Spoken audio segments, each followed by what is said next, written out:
கோலி talk Kollywood news. சந்தானத்தோட சம்பளம் மீண்டும் கிடுகிடு உயர்வு. சந்தானம் முழு நேர காமெடியனா இருந்த போது படத்துக்கு படம் அவரோட சம்பளம் உயர்ந்துகிட்டு இருந்துச்சு.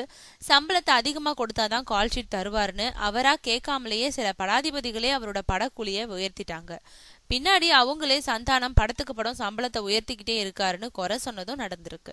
இந்த நிலையில எதையுமே கண்டுக்காம என் கடன் பணி செய்து கிடப்பதேன்றது மாதிரி தன்னை பத்தி வந்த குற்றச்சாட்டுகளுக்கு எந்தவித பதிலும் சொல்லாம சதா காமெடிய பத்தியே யோசிக்கிட்டு இருந்த சந்தானம் இப்போ கோடம்பாக்கத்தோட காமெடி கிங் ஆயிட்டாரு. ஹீரோவா நடிச்ச படமும் கைய கடிக்காம ஹிட் அடிச்சதுனால எஸ்கேப் ஆயிட்டாரு சந்தானம்.